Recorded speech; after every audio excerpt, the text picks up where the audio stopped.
예, 안녕하십니까. 벌써 하다 보니까 전쟁과 국제 정치가 9주차가 됐습니다. 우리가 그 시간이 참 빨리 간다는 생각이 드는데, 예, 이제 여러분들이 그동안 이 전체 1교시부터 8교시까지를 한마디로 말하면은 전쟁을 연구하는 방법하고 전쟁 현상학이라고 말할 수가 있습니다. 그러니까 전쟁이라는 게 도대체 어떻게 생겨먹은 것들이냐라는 그 얘기인데, 이제 10교시부터는 전쟁이 왜 일어나는가 쪽으로 이제 들어가기 직전입니다. 그래서 오늘은 전쟁의 현상에 관한 마지막 강의라고 말씀드릴 수 있는데, 이 세상에 보면은 정말로 어마어마하게 큰 전쟁들이 있었습니다. 역사에 보면은 그냥 이름하여 세계 대전이라는 전쟁들이 있죠.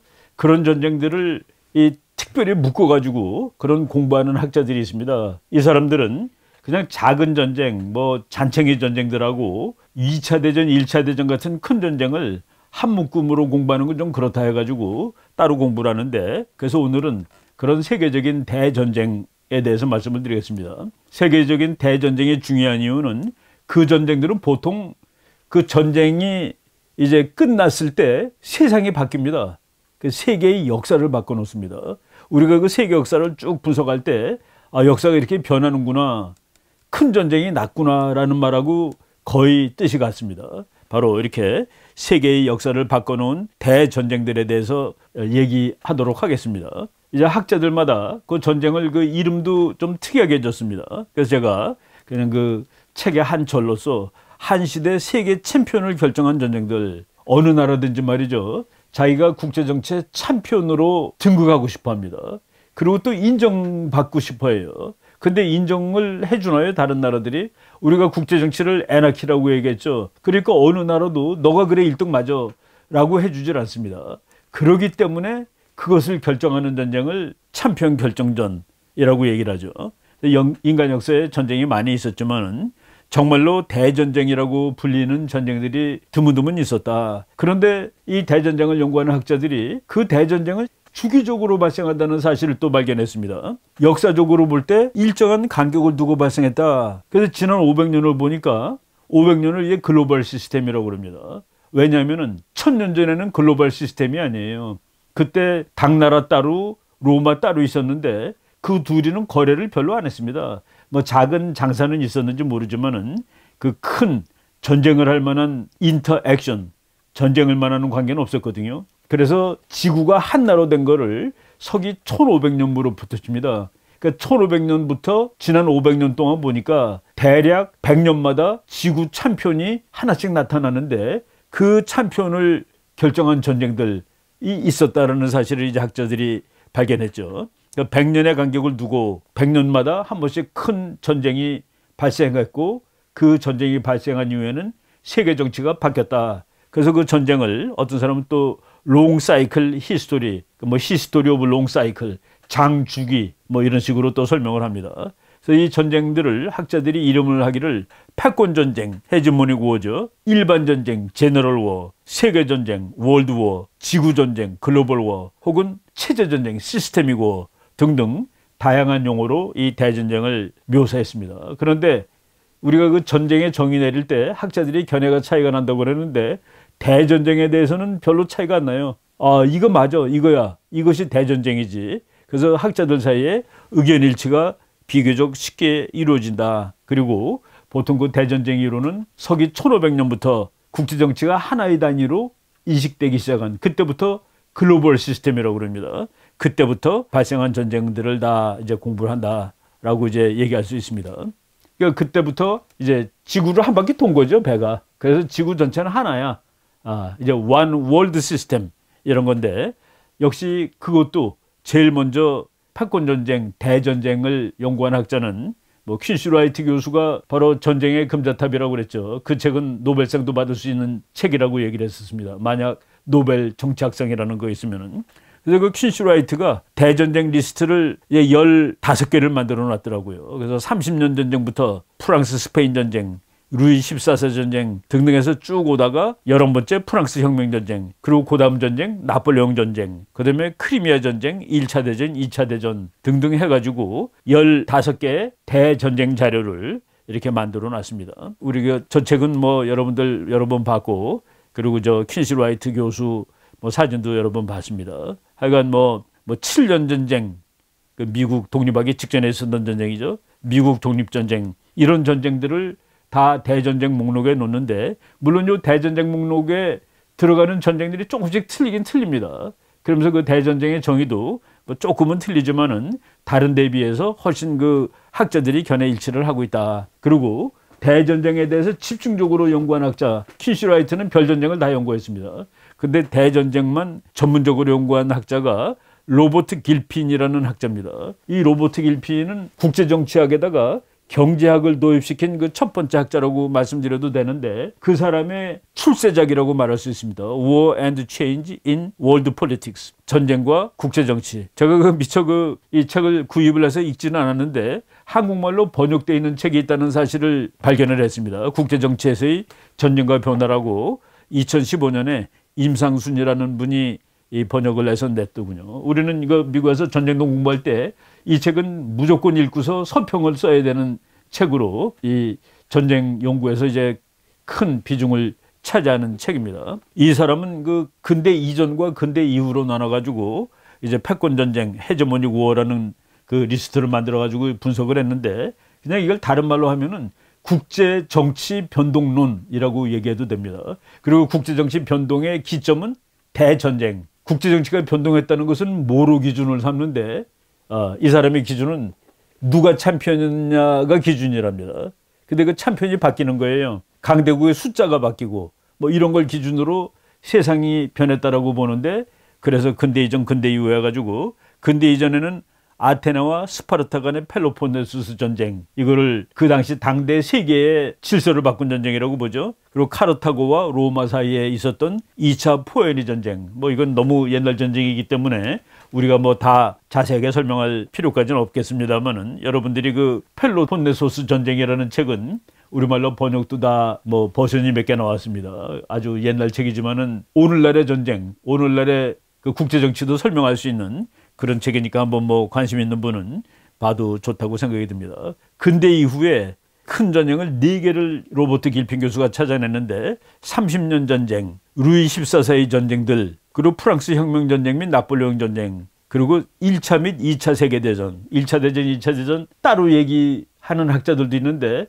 이거를 붙여서 하나의 전쟁으로 치는 사람도 많습니다. 그래가지고 이런 전쟁들이 전 세계의 국제정치의 변화를 불러일으킨 대전쟁이었다 해가지고 이렇게 분석을 하고 있습니다.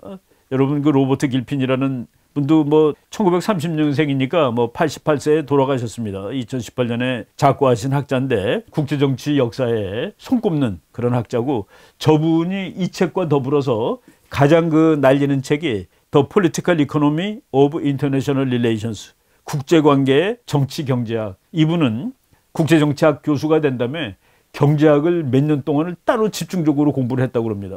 그래갖고 경제학을 따로 공부를 해가지고 자기가 알고 있는 국제정치학하고 경제학을 합쳐가지고, 그래서 아예 그 Political Economy of International Relations라는 한 분야를 만들어낸 학자라고 얘기를 합니다. 그래서 이제 우리가 국제정치학에 여러 분야가 있는데, 저는 이제 너는 국제정치학 중에 전공이 뭐야? 그러면 나는 IC야. 그래서 International Conflict. 나는 국제 분쟁이지. 근데 어떤 사람은 내 전공은 IPE야. IPE 해서 International Political Economy. 국제정치 경제학. 아마도 국제정치 경제학을 만든 사람이라고 얘기해도 뭐 무리가 없는 그런 로버트 길핀이라는 학자고, 저 책도 국제정치 경제학 공부하는 사람은 반드시 읽는 책인데 저것도 우리말로 번역이 나왔습니다. 뭐 참고하시면 됩니다. 그 다음에 세계를 역사를, 지구 역사를 한 단위로 묶어서 이제 보는 학자들이 1980년대 이렇게 막 나왔는데, 임마누엘 왈러스타인이라는 그 세계 체제론이라는 또 하나의 그 독특한 분야를 이제 개발해놓은 학자가 있습니다. 저 사람은 이제 뭐 좌파 학자인데 자기 그 세계 체제론이라는 아주 유명한 책들 있죠. 우리말로 다 번역이 나왔습니다. 거기에 그 30년 전쟁, 나폴레옹 전쟁, 유라시아 전쟁 해가지고 길핀하고 뭐 겹칩니다. 그리고 이 퀸시 라이트하고도 다 겹치고, 근데 이제 전쟁 분류를 조금 다르게 했는데, 이런 전쟁들이 그 세계의 역사를 변화시킨 대전쟁이다 라고 이렇게 그 구분을 해놓고 있습니다. 저 사람은 전쟁학자라기보다도 이제 경제학자인데 지구의 자본주의가 발전해 나가는 과정하고 자본주의가 발전해 나가면서 세계가 변화하는 양식을 패권전쟁, 대전쟁이라는 그 개념하고 연결시켜서 세상의 역사를 분석하는 학자입니다. 여기서 그 패권전쟁을 찾아낸 책이 The Politics of World Economy, 세계 경제의 정치학이라고 해가지고 이 사람은 이제 완전히 마크시스트입니다. 그리고 길피는 뭐 마크시스트는 아니고요. 그래서 이 사람은 월드 시스템 어프로치, 세계 체제론 해가지고 우리가 이 자세한 내용까지 뭐 우리가 깊이 들어갈 수는 없고 그러니까 국제 정치를 지구를 한 단위로 놓고 보는 겁니다. 그러니까 세부적인 어떤 국가를 보는 게 아니라 그래가지고 세계의 발달을 전 지구적인 차원에서 분석하는, 그러니까 거시 분석론이라고 보시면 되죠. 이런 그 특이한 기법을 개발해낸 학자라고 보시면 됩니다. 그 다음에 우리가 역시 그 전쟁을 공부한 사람은 역사학자가 많은데 토인비, 이 사람은 우리가 또 빼놓을 수 없는 세계 대전 연구가입니다. 이 사람은 역사를 문명에 대한 도전 그리고 문명에 대한 응전 이런 시각에서 이제 분석을 했죠. 문명이 어디서 나오느냐? 척박한 곳에서 나오기가 좋습니다. 응전을 하다 보니까 이제 뭔가를 개발하는 것이죠. 그런데 저 사람은 전쟁 때문에 그 거대 문명이 또 망한다라는 그런 측면에서도 이제 세상을 봤는데 저 사람이 만든 대전쟁 리스트는 뭐 이탈리아를 둘러싼 합스부르크 발로아 왕가의 전쟁, 그러니까 1494년까지 거슬러 올라갔죠. 아주 많이 거슬러 올라간 사람입니다. 그다음에 스페인, 네덜란드, 영국의 대전쟁, 16세기에서부터 17세기 초반까지 있었던 전쟁, 그리고 루이 14세의 전쟁, 이거는 17세기 후반부터 18세기 초반까지, 그다음에 프랑스 혁명과 나폴레옹 전쟁, 그러니까 프랑스 대혁명 이후부터 1815년까지, 그리고 1차 세계대전, 그리고 2차 세계대전, 1차 세계대전, 2차 세계대전도 이 사람은 하나로 칩니다. 2차 대전은 독립된 전쟁이 아니라 1차 대전에서 해결하지 못한 전쟁을 이제 마무리시킨 전쟁 해가지고 1차 대전, 2차 대전을 하나의 전쟁으로 봐가지고 이런 대전쟁들이 요걸 기점으로 세계 역사가 바뀌는 겁니다. 우리가 이제 역사학자들이 시대별로 이름 붙이죠. 그 이름 붙이는데 그 이름 붙이는 기준의 하나가 큰 전쟁 뒤 앞 해가지고 이제 시대 이름을 바꾸는데 지금 이제 대전쟁을 연구한 사람들은 자기 나름대로 이 시대 이름을 그 전쟁을 기점으로 해서 그 이전 그 이후에 다른 이름을 붙여가지고 세계 역사를 이제 봅니다. 예. 스타디 오브 히스토리라는 책은 뭐 너무나도 유명한 책인데 우리가 대학교 다닐 때는 몇십 년 전에는 이거 그 복사판을 10권짜리를 갖다 팔고 우리 그때 뭐 영어도 짧은데도 불구하고 이 복사판 10권짜리를 무슨 마음으로 샀는지 모르지만은 저걸 사가지고 뭐 읽겠다고 뭐 폼을 잡은 그런 기억들이 있습니다. 보니까 그 12권이 풀 세트더라고요. 아마존닷컴 들어가서 보니까 저건 뭐 지금 팔지도 않습니다. 맨 마지막은 아놀드 토인비 교수가 자기의 역사 연구에 대한 수많은 반박문을 다시 반박한 그걸 한 권을 썼고 이제 12권이랍니다. 그리고 11권은 지도, 뭐 책이 너무 큰 책이니까 그 각 지도를 그 뒤에다가 이제 한 권으로 만든 모양이에요. 그래갖고 본문 10권에다가 지도, 그리고 하나는 반박문 해가지고, 근데 이제 저거 12권을 다 볼 수 없고 뭐 이게 요약시켜놓은 솜모빌이라는 학자가 요약한 것이 제일 유명한 판본인데, 그래서 이 A Study of History, A Study of War, 뭐 이거는 A Study of History를 흉내내서 만든 것이죠. 저 2권짜리 있고 최근에 한국에서 그 2권짜리를 8권으로 번역한 책이 있습니다. 그런데 그 10권 중에서 아놀드 토인비 책 풀 버전 10권 중에서 9권이 전쟁론입니다. 그래서 저는 9권만 그냥 뭐 낑낑거리면서 이제 다 읽진 못하고 9권을 집중해서 이제 봤는데 그 2권으로 난 책 중에서도 그 9권 부분을 여러분들이 보시면은 세계의 그 전쟁을 주로 다뤘구나라고 볼 수 있습니다. 최근에 그 아놀드 토인비의 역사에 연구해가지고 그 썸모빌의 2권짜리를 우리 책 8권으로 값도 무지하게 싸더라고요. 한 권에 5,900원인가. 그래서 제가 그 다시 한번 좀 읽어야 되겠다 해놓고 뭐 사다 놨습니다.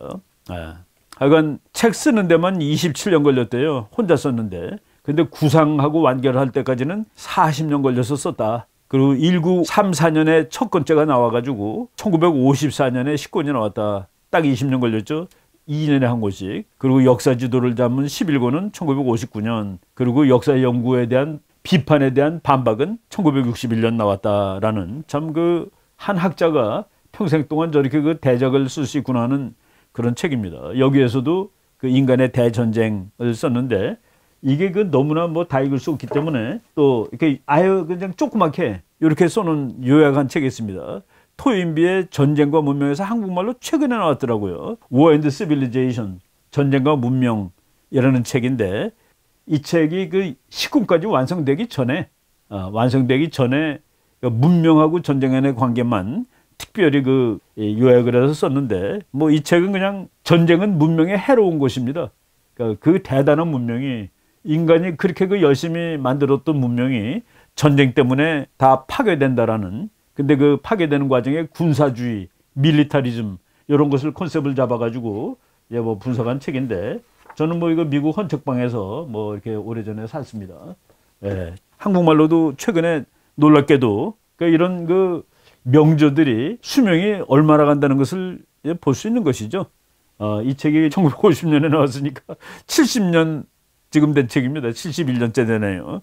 50년 1월 1일 날 옥스퍼드 대학에서 이제 나온 판본인데 2020년에 5월 달에 또 뭐 우리나라 그 역자가 뭐 책을 멋있게 그 만들어서 번역을 했습니다. 뭐 올해 그러니까 진리로 남는 책이죠. 이런 걸 클래식이라고 그럽니다. 고전은 뭐 우리가 아리스토텔레스를 지금도 읽죠. 2000 몇백 년 전 책 읽고 그리고 손자병법 읽고 공자 맹자 이게 전부 다 2000년짜리 책인데 그거를 지금도 다 읽는다는 거가 읽을 수 있다는 건 뭐 우리가 읽어도 지금 교훈을 얻을 수 있고 선현들의 지식을 배울 수가 있는 것이죠.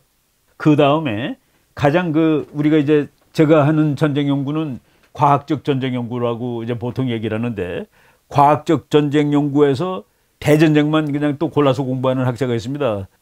윌리엄 톰슨이라는 이분도 저희들이 뭐 이제 소개를 했었던 것 같아요. 톰슨의 패권 전쟁과 패권국의 리스트. 그래서 여기는 또 이태리 전쟁, 네덜란드 독립전쟁, 루이 14세 전쟁, 프랑스 혁명전쟁 및 나폴레옹 전쟁, 그리고 1차 및 2차 대전 해가지고 온 글로벌 워라는 저것도 아주 참 명저인데 이 책에서 강대국 명단 밝히고 왜 싸웠는지 밝히고 이 싸운 다음에 세계가 어떻게 변화가 됐는지 이런 것들을 쭉 이제 설명하고 있는 그런 책입니다. 이 톰슨이라는 사람이 그 다른 앞에 지금 내가 네 사람을 인용했는데 거기랑 하나 다른 거가 30년 전쟁, 1618년서부터 1648년에 났던 30년 전쟁. 그 전쟁은 인간의 역사에서 전쟁이 얼마나 잔인할 수 있다는 것을 보여주는 전쟁입니다.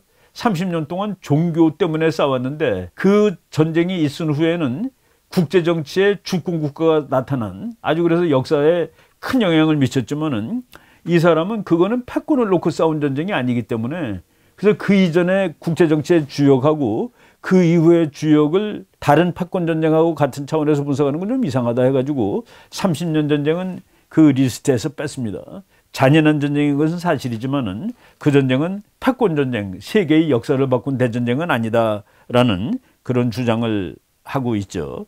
저 사람이 발견한 사실, 그리고 저 사람의 동료 중에 조지 모델스키라는 또 교수가 있는데 그 사람이 발견한 사실은 패권국은 반드시 해양국가다. 해군이 센 나라가 패권국이 항상 되었다. 육군이 센 나라는 패권국이 된 적이 없습니다.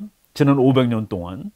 거기서 우리가 그 이론을 지금 와서 적용시켜보면 어떤 이론이 나오겠습니까? 패권국 미국, 그리고 패권 도전국 중국. 미국은 해양국가, 중국은 누가 봐도 대륙국가죠.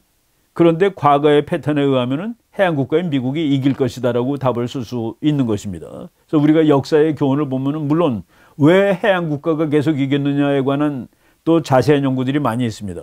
뭐 그 우리 해양국가래야지 패권국이 된다라고 주장하는 사람까지 있을 정도니까.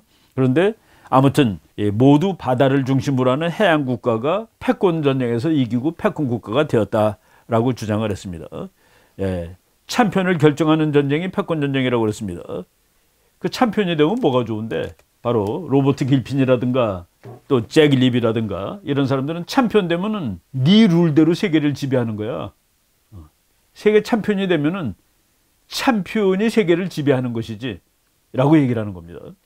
그래서 그 가버넌먼트라는 말이죠. 정부, 가버넌스, 통제, 통치, 가버넌스를 두고 싸우는 싸움이 이제 챔피언 결정전이라는 겁니다. 우리가 쉽게 얘기해 보겠습니다. 미국이 1945년에 세계에서 제일 강한 나라가 됐어요.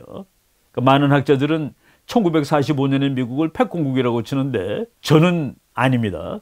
근데 저만 아닌 게 아니라 저도 뭐 제가 아니라고 개발한 게 아니라 조금 저 나름대로 1945년에 미국이 챔피언은 아니다. 왜냐하면은 소련이 있었잖냐.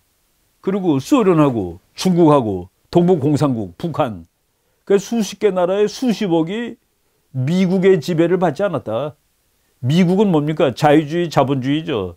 북한이 자유주의, 자본주의 했나요? 중국이 그거 했나요? 소련이 그거 했나요? 헝가리. 그래서 그때는 패권국이 난 없었다라고 이제 분석하는 편입니다. 근데 뭐 이제 그렇게 하는 다른 학자들도 있어요. 그래서 저는 1945년부터 1990년까지 이쪽에는 미국, 이쪽에는 소련이 패권을 두고 싸운 겁니다. 네가 패권이 되면 세계는 어떻게 할 건데? 아, 내가 패권 되면 세계는 다 민주주의야. 내가 패권이 되면 세계는 다 장사하는 나라들로 바뀌지. 근데 그 소련은 그거는 인간이 사는데 좋지가 않아. 내가 세계 챔피언이 돼가지고 세계를 전부 다 소셜리즘으로 만들 거야. 그러면 세계는 평화로워져. 왜? 전쟁은 자본주의 국가들이나 하는 것이지. 특히 제국주의가 하는 것이지. 우리가 그 레닌의 제국주의 이론 공부할 때 그런 말 했었죠. 그걸 가지고 싸우는데 누가 이겼습니까? 미국이 이겼죠. 미국이 이겼습니다. 그래서 챔피언 결정전이 냉전이었는데 이거는 직접 총을 쏘지 않았지만은 45년간의 싸움에서 미국이 이긴 거예요. 그래서 저는 1990년대부터 미국 패권 시대라고 얘기를 해야 되는데 그게 바로 세계화의 시대라고 그러죠. 세계화를 그래서 미국이 주도한다고 그래서 미국화의 시대 이런 말도 쓴다고 그러죠. 그리고 논리는 국제 경제 장벽의 철폐 그리고 국제 자유주의. 우리가 그 지난 176번 강의할 때 미국의 환상에 빠졌습니다. 아, 전 세계를 전부 다 자유주의 국가로 만들 수 있어. 이제 내가 챔피언이니까 내가 가버넌스를 내가 잡았으니까 이제 소련식 질서는 없어. 이제 미국식 질서가 세계야. 그래서 내가 세계를 평화롭게 만들 거야. 팍스 아메리카나. 옛날에 영국도 미국과 비슷한 스타일이 있죠. 팍스 브리타니카. 그래서 패권을 챔피언 결정전쟁이라고도 얘기를 한다는 얘기입니다. 그 리비 교수 119개 전쟁을 분석했는데 그중에서 규모 가장 큰 5개의 전쟁이 바로 챔피언 결정전이고 톰슨 교수라든가 길핀이 말하는 이 대전쟁에 들어가죠. 이 119개의 전쟁 전체에서 죽은 사망자 수의 80%가 이 5개 전쟁에서 나옵니다. 요 5개 전쟁이 강대국이 껴있는 전쟁 119개 중에서 사망자의 80%를 냈다. 그래서 요 각각 개별적으로 치면은 보통 전쟁의 90배 인명피해를 낸 대전쟁들이다. 예. 그래가지고 리비 교수도 바로 이 큰 전쟁을 위주로 세계 역사가 변하고 이런 전쟁에다가 초점을 맞추고 전쟁을 공부해야 된다. 이 리비 교수에 의하면은 이 헤게모니 구호가 5개인데 한국 전쟁이 세계에서 인명피해상으로 7번째 전쟁입니다. 저분의 데이터 119개 중에서 보니까 한국 전쟁이 7배로. 그래서 제가 야, 이 한국 전쟁은 참 무시무시한 전쟁이었구나라는 생각을 하는 것이죠. 예, 이 좁은 땅에서 인명피해를 세계 7대 인명피해를 낸 전쟁이 발발했었구나라는 그런 이 현실을 알려주는 그 데이터도 저 책에 다 있는 겁니다. 30년 전쟁은 군인 전사자만 200만 명이 넘었고 당시 유럽 인구의 거의 3분의 1 정도가 목숨을 잃었다. 이건 옛날 전쟁인데도 불구하고 그냥 이 마을 저 마을을 휩쓸면서 싸웠기 때문에 민간인 피해도 극심했던 전쟁입니다. 그리고 스페인 왕위계 승전쟁이라는 참 왕위 때문에 이렇게 그 전쟁이 혹심하게 나는데 12년 동안 싸운 전쟁에서 전투원 사망자가 125만 1000명. 그리고 나폴레옹 전쟁의 경우 군인 전사자만 186만 9천 명. 1차 대전 군인 사망자만 773만 4천 명. 2차 대전은 군인만 1294만 8300명. 민간인까지 치면은 6천만 또는 7천만 잡죠. 그리고 그 당시에 소련 시민 중에서 소련 군인, 소련 시민 치면은 약 2천만 이상으로 이렇게 그 인명피해를 참 낸 전쟁입니다. 바로 이 대전쟁은 인명피해가 극심했을 뿐만 아니라 국제정치의 구조를 바꿔놓았다. 그래서 이 전쟁이 지나간다면 새로운 시대가 열렸다. 그 새로운 시대가 열렸다는 징표는 새 나라가 그 시대의 대표 선수가 되었다. 챔피언이 되었다. 그리고 그 나라는 자기가 원하는 국제 질서를 다른 나라한테 강요하였다. 바로 이것이 그 패권 전쟁을 이제 우리가 수박 거달듯이 한번 말씀을 드려보면 그렇다라는 얘기입니다. 패권 전쟁은 새로운 챔피언을 탄생시켰다. 그래서 패권 전쟁이라든가 또 뭐 우리가 지금 여러 가지 이름을 쓰는 전쟁인데 이 전쟁들은 국제 체제를 새로 형성된 힘의 관계에 맞게 바꾸려는 의도 아래 싸워진 전쟁이었다. 뭐냐면 말이죠. 이제 패권을 잡은 나라가 패권이 되면은 이 나라가 계속 이제 힘이 발전하는 것은 아니에요. 이 나라들이 일반적으로 보면은 다른 나라보다 빨리 발전하지 못합니다. 왜 그럴까? 예, 보통 그 세계 챔피언이 된 나라들은 세계 질서를 유지하기 위해서 자기가 세계를 끌어갑니다. 팍스 로마나, 팍스 브리타니카, 팍스 아메리카나. 그래서 자기가 만든 이 평화로운 세계를 지가 경찰을 해야 되는 거예요. 그러니까 용돈을 많이 쓰는 겁니다. 무기도 많이 써야 되고 전쟁도 다른 나라보다 많이 해야 되고. 그런데 보통 이제 2등인 나라가 이제 거기에 안주해요. 그래, 질서는 네가 잡아. 그동안에 나는 열심히 돈 벌 거야. 그런데 그 돈 번 나라들이 어느 정도 커지면은 그러면은 내가 저 나라보다 이제 앞으로 괜찮아지네. 돈도 더 많고 경제 발전 속도도 빠르네. 그리고 나는 지킬 것이 많아졌으니까 나도 무기를 많이 사와야지. 그러니까 챔피언과 2등 도전자 사이에 알력이 생기는 겁니다. 알력이 조금일 때는 그냥 괜찮아요. 근데 알력이 어느 정도 생기면 서로 으르렁거리죠.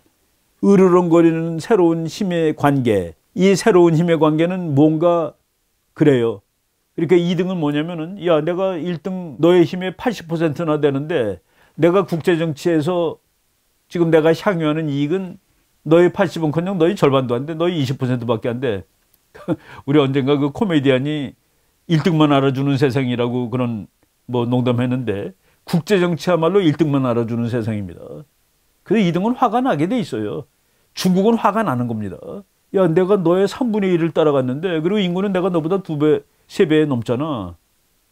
근데 너가 왜 우리 앞바다 와서 나를 못 살게 굴어? 바로 이 문제를 해결하는 것은 뭐냐? 패권 전쟁이라는 얘기입니다. 말로 해결 안 돼요. 우리가 176회 강의에서 오바마가 말로 다 되고 그 중국 이렇게 다독거려 주면은 중국도 괜찮은 나라가 될 거야. 예, 그게 되면은 참 국제정치 좋죠. 예, 그래서 보통 2등이 이제 나한테 유리한 국제정치를 내가 스스로 만드는 수밖에 없어 라는 유혹을 가지게 됩니다. 그리고 나는 나 나름대로 룰이 있잖아. 그래서 새로 부상하는 강대국은 지금 기존 질서에 대해서 마음에 들지 않습니다. 그래서 기존 강대국은 항상 보수적이에요. 왜? 자기가 1등이니까 이걸 유지하면 됩니다. 근데 덤벼드는 나라는 레볼루셔너리 파워라고 얘기를 합니다. 특히 이제 키신저 박사가 그렇게 썼죠. 현상에 만족하지 않고 이 현상을 타파하려는 현상 타파국, 레볼루셔너리 파워. 레볼루셔너리 파워가 출현하면은 그 국제 체제는 이제 불안정해지는 겁니다. 지금 중국은 레볼루셔너리 파워라고 보시면 되겠죠. 또는 뭐 리비저니스트 파워라는 말도 학자들이 씁니다. 예. 그래서 힘의 급격한 증강. 보통 노쇠한 챔피언은 2%, 3% 성장하는데 팍팍 늘어나는 나라는 7%, 8%죠. 일본이 한때 그랬습니다. 독일이 한때 그랬습니다. 그리고 옛날에 또 미국이 그랬고 지금 최근에서 중국이 그러고 있었고 그래서 그 역사가 참 이렇게 반복이 되는데 이것이 전쟁을 안 하고 끝날 수가 있을까? 예, 전쟁을 안 하고 끝나기 대단히 어렵다는 것이 역사의 뭐 투키디데스의 함정 그런 말이 다 거기서 나오는 것이죠. 예. 그래서 신기할 정도로 100년마다 큰 전쟁이 났다라는 사실을 발견해낸 국제정치학자들이 있다고 얘기했고 그 사람들이 그래서 롱사이클 이론, 장주기 이론 100년마다 한 번씩 챔피언 전쟁이 일어나고 챔피언이 바뀌었다. 또는 안 바뀌고 기왕의 챔피언이 그냥 한 적 뛰고 그렇습니다. 예. 예, 패권 전쟁 또는 세계대전에 관한 연구 효시 중에 하나가 토인비라고 얘기했습니다. 토인비 교수는 그 리딩 파워라는 말을 써요. 지도국. 이 전쟁을 설명하는데 지도국이 장악하고 있는 그러니까 지도국 혼자만은 아닙니다. 나는 그 지금 그 지도국의 질서가 나한테 좋아. 그래갖고 일단의 나라가 이제 생겨요. 그래가지고 토인비는 한 나라 대 한 나라가 싸우는 게 아니라 이렇게 묶여서 싸운다는 겁니다. 그러니까 기존의 챔피언 편인 나라 그리고 기존의 챔피언이 아닌 편인 나라 그 아닌 편인 나라를 주로 레볼루셔너리 파워라고 얘기를 하죠. 그래서 두 나라의 싸움이 아니라 두 개의 국가연합이 벌리는 싸움이 이제 세계 몇백 년 역사를 보면은 그 두 개의 그룹이, 그러니까 그걸 제일 쉽게 설명할 수 있는 거가 영국이 참편인데 프랑스하고 미국이 영국 편을 들었습니다. 근데 거기 덤벼드는 나라가 독일인데 이태리하고 일본이 독일 편을 들었습니다. 그런 식으로 무리를 이루어서 이제 전쟁이 났고, 그런 전쟁을 세계대전 혹은 일반전쟁, 제너럴 워라고 이제 부를 수 있는 것이다 라고 썼습니다. 토인비는 그 전쟁을 하게 되면은 보통 도전국이 진다라고 얘기를 했습니다. 도전국이 보통 지는데 큰 전쟁이 일어난 동안 잠깐 동안 숨을 고르는 그 작은 전쟁들이 난다는 거예요. 마치 큰 지진이 난 다음에 여진이 나듯이 그런 것들로 인해서 그 한 세트의 큰 전쟁이 마무리되곤 하였다라고 이제 설명을 했습니다. 그 역사를 큰 붓으로 그리는데 토인비 거를 우리가 인용하자면 그렇다는 얘기입니다. 그래서 토인비는 패권 전쟁을 통해서도 세계 정치의 주도권을 누가 갖느냐 문제는 완전히 해결되지 못했다. 그래서 패권 전쟁 이후에 몇몇 소규모의 부차적인 전쟁들이 발생하게 되었고, 이 전쟁들을 통해서 이제 문제가 정리되었다. 그러니까 1945년에 문제가 다 끝나지 않았습니다. 그리고 또 원래 패권국은 영국인데 1945년 이후에 보니까 그 리딩 파워는 미국으로 나타났죠. 영국이 이제 물러납니다. 그리고 심지어는 영국이 물러날 때는 미국한테 네가 맡아라. 나는 더 이상 못 맡겠다라는 뭐 그런 미국한테 아예 요구까지 했죠. 나는 더 이상 힘이 붙여서 전 세계를 질서를 잡을지 못하니까 네가 대신 잡아줘. 뭐 이런 부탁을 하고 그랬습니다.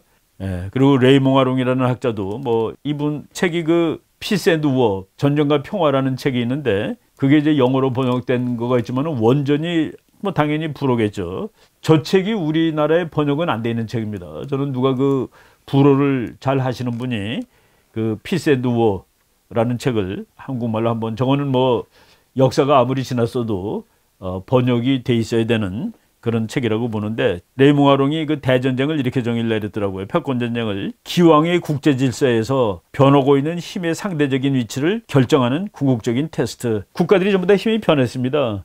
그런데 변했음에도 불구하고 지난 100년 전에 참편된 나라가 있는데 이 변한 관계를, 변한 힘의 상대적인 위치를 궁극적으로 다시 결정하는 그런 테스트, 그것을 패권전쟁이라고 보았다라고 이제 얘기를 합니다.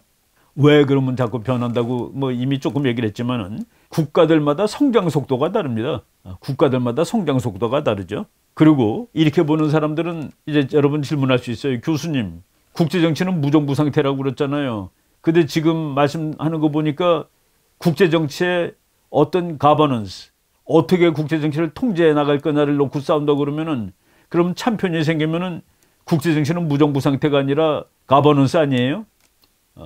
애나키가 아니라 아키 아니에요? 참편이 하니까. 예, 그렇죠. 그래서 국제정치를 거시적으로 보는 사람들은 질서가 이렇게 바뀌어갔다라고 보는 겁니다. 미국의 질서, 영국의 질서, 로마의 질서라는 식으로. 그러니까 팍스라는 말이 나오죠. 애나키는 팍스가 안 나오죠. 이렇게 요건 보는 관점의 차이죠. 그런데 1등이 바뀌는 것은 힘의 성장 속도가 차이가 나서, 힘의 성장 속도가 차이가 나기 때문에 국력이 변동한다라는 것은 제가 여기에 뭐 자세히 설명 안 했지만은 아주 유명한 폴 케네디라는 분이 1987년에 쓴 책이죠. 나온 지 30년 좀 넘었는데 그 책 강대국의 흥망, 거기에 너무나도 그 멋있게 요약이 되어 있습니다. 힘의 성장 속도가 달라서. 그러니까 정말 참편이지만은 시간이 지나면은 뭐 보통 미국 같은 나라가 5%, 6% 성장 못하죠. 그렇지만 일본은 7, 8% 했었고 중국도 8, 9% 했었고, 그래서 힘의 격차가, 힘의 이 스타일이 바뀌는 겁니다. 그때마다 이제 싸움이 날 수 있는데, 일본에 맞먹었던 것은 일단 뭐 해결이 됐습니다만은 중국이 내드는 것은 지금 이제 앞으로 어떻게 될지 모르겠다라는 이런 상황입니다. 그래서 그 힘이 변동했을 때 디스이퀄리브리엄이 생기는 거죠. 분명히 참편은 X인데 X가 참편의 힘을 잃었어요. 시간이 지나다 보니까. 그때 나타나는 것이 디스이퀄리브리엄입니다. 불균형. 그리고 불균형이 나타났을 때 참편은 지배력, 인터내셔널 가버넌스, 지배력을 잃어버려요. 그 지배력을 잃어버렸으니까 이걸 다시 정리하자라고 일어나는 싸움이 패권 전쟁이다라고 이렇게 얘기하면 됩니다. 예, 뭐 여러분들 그 역사 공부 우리 많이 해봤으니까 다 아시겠지만은 2차 대전에 기왕의 패권국 영국, 영국에 편승한 엘리트국은 미국, 프랑스, 그리고 여기에 대항한 신흥국은 독일, 일본, 이태리. 그런데 여기에서도 조금 그 재미있는 역사적 패턴이 나오는데 덤비는 나라가 보통 대륙 국가입니다. 대륙 국가. 그러니까 대륙에서 나온 나라예요. 그리고 이 챔피언십을 지키기 위해서 싸운 나라들이 주로 해양 국가고. 바로 이런 그 역사적인 뭐 500년 패턴이지만은 그런 것들이 나온다. 그리고 패권 전쟁에는 어떤 이념과 가치에 의해 세계가 지배해야 될 것인가의 문제까지도 결정이 된다. 만약 중국이 이 패권 전쟁에서 이길 가능성이 저는 없다고 보지만은 만약 이긴다면은 중국이 제시하는 룰이 차세대 세계 정치의 룰이 될 겁니다. 그런데 지금 뭐 요새 미국 얘기, 중국 얘기 나오는데 중국이 미국을 삿버리면 되는 거 아니냐는 뭐 그런 얘기 나오는데 그거는 뭐 또 나중 문제고요. 모델스키라는 학자도 지구전쟁이라고 저 사람 얘기를 불렀습니다. 글로벌 워. 그러니까 톰슨이라는 사람하고 같이 공부를 했죠. 지구전쟁이란 누가 세계의 지도력을 제공하고 누구의 통치력이 세계를 지배하게 되고 누구의 정책이 지구적인 분배 과정을 형성하게 되고 세계 질서에 대한 누구의 사상과 비전이 세계를 장악하게 될 것인가를 결정하는 전쟁. 아주 포괄적으로 정의를 했습니다. 그래서 만약 다음번에 미중 패권 전쟁이 있었고 그리고 혹시 중국이 패권 전쟁에 이기면은 뭐 그냥 가정입니다. 그러면은 중국의 사상과 비전이 세계를 장악하게 될 것이야. 그래서 지금 중국이 그 대비한다고 공자 연구소 같은 것을 전 세계에 이제 갖다 놓고 그런 것이죠. 지금 뭐 그냥 책 보겠습니다. 모델스키라는 사람하고 톰슨이 Sea Power in Global Politics. 항상 해양 국가가 패권국이 되었다라는 그 책이고, 그 조지 모델스키가 롱 사이클 100년 주기별로 이 패권 전쟁이 일어났다라는 것을 설명하는 이런 책입니다. 뭐 이런 책들이 쭉 나오는데 우리가 여러분들이 이제 책을 읽으시면은 이런 것들이 있다고 아실 거예요. 지금 반테러 전쟁은 패권 전쟁은 아닙니다. 그 미국이라는 챔피언한테 덤벼들 나라가 아직 나타나기 전에 불만스러운 나라들이 테러로 미국한테 싸운 것이죠. 근데 지금 뭐 대부분의 그 학자들이라든가 또 뭐 미국 정치가들은 이제 테러리즘 전쟁의 시대는 가고 다시 정상적인 국제 정치, 즉 강대국 간의 투쟁이 국제 정치의 본질이 되는 시대로 왔고 보다 보니까 미국과 중국이 패권 경합을 지금 벌이고 있다라고 얘기를 하는 겁니다. 이제 이것이 뭐 어떻게 끝날지는 우리가 또 이제 예의주시를 해봐야 되겠습니다만은 그냥 그 전쟁을 연구하는 한 분야 중에서 패권 전쟁론, 대전쟁론 그 맥락에서 이제 미중 관계를 볼 수 있겠다라고 말씀을 드립니다. 오늘 이제 여기까지 하고 10교시는 이제 전쟁의 원인 중에서 전쟁의 원인 뭐라고 했습니까? 전쟁의 원인이 아니라 국제정치 다 똑같아요. 인간, 국가, 국제정치를 보자. 아까 우리가 176회 강의에서 오바마 개인을 볼 수 있고 오바마가 있었던 미국을 볼 수 있고 그리고 그 당시에 국제 힘의 구조를 볼 수 있다고 그랬죠. 다음 시간은 10교시 국제정치 전쟁의 원인 중에서 그 인간적인 차원을 이제 하도록 하겠습니다. 오늘 여기까지 하겠습니다. 여러분 고생하셨습니다. 감사합니다.